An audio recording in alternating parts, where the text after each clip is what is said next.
Hello, welcome to another video. This is Kid. Another day, another video. Today we are looking at an SL paper.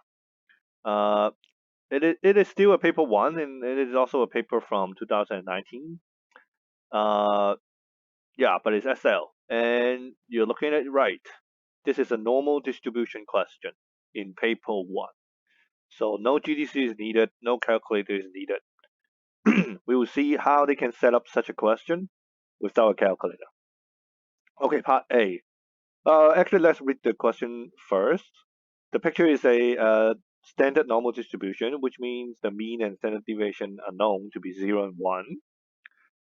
They gave you some probability in terms of A and B.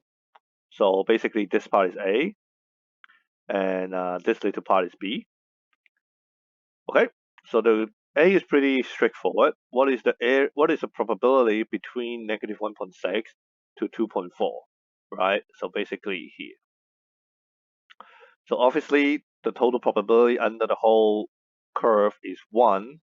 So the probability in between is 1 minus A, 1 minus B. Okay? Then part B.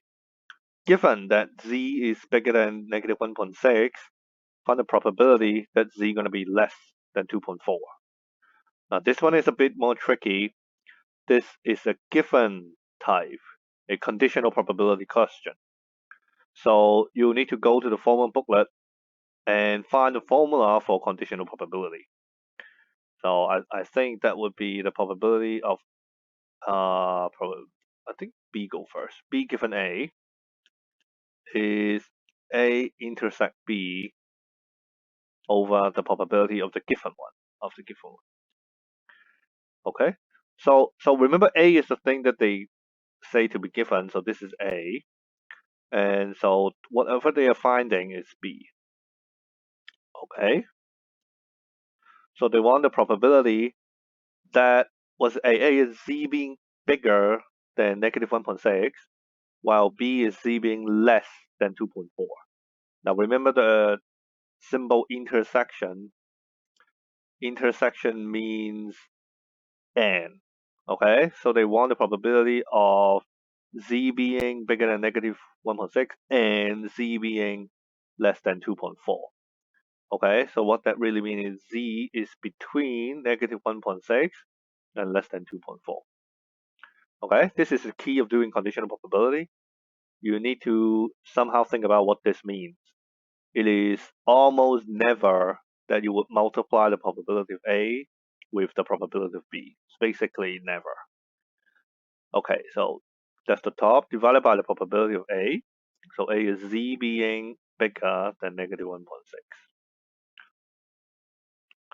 Okay, so what is the probability that Z is between negative 1.6 and 2.4? We found that in part A. So it's 1 minus A minus B. What is the probability that Z is bigger than 1.6? So that's the right hand side of it. So that's 1 minus A. Okay, so that should be B.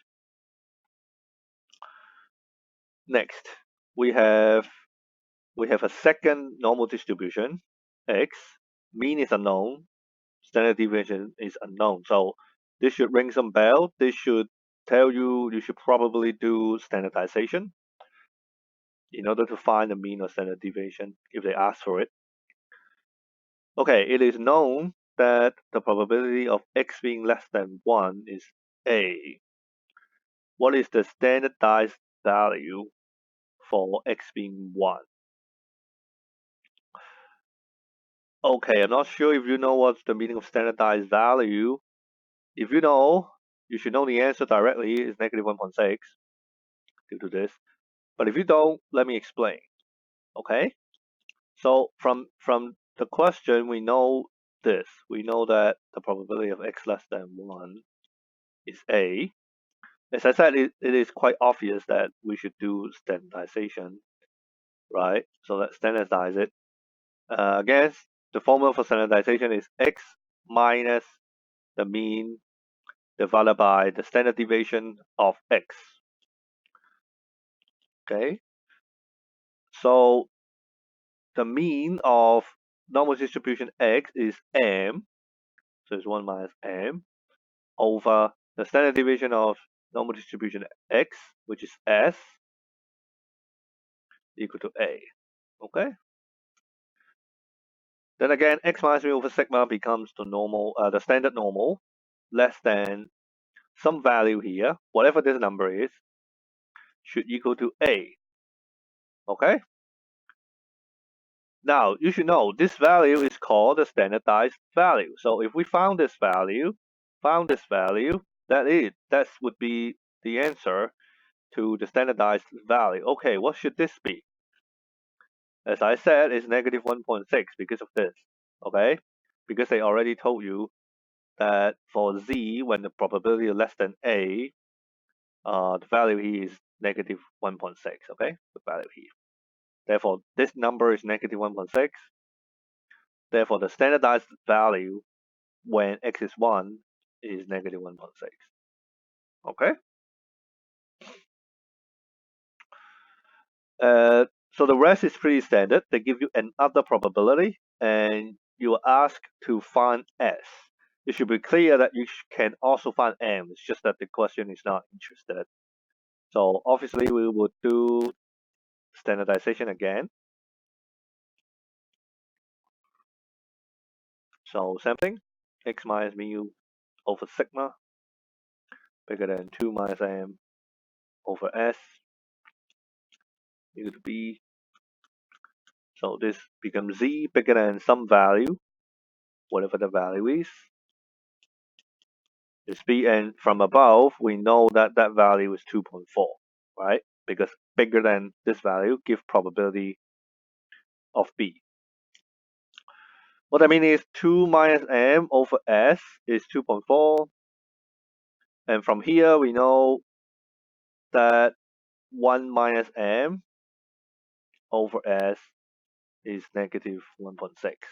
Okay, from here on it is just two equations, two unknowns, simultaneous equation. So I would multiply s to this side, I would multiply s to this side. So 2 minus m equal to 2.4 s. 1 minus m equals to negative 1.6 s. I will subtract equation 2 from equation 1. 2 minus 1 is 1. Negative m minus negative m is 0. They cancel out. 2.4 minus negative 1.6. That's a plus. That's at 4s. S is 1/4. Okay. So this is quite typical how a normal distribution can appear in paper 1 without calculator. Okay, especially the second part of the question, which is you just do standardization even though you don't know any value. And however, at the end, it is still possible that you will get some numerical value as an answer. I hope this helps. See you next time in the next video.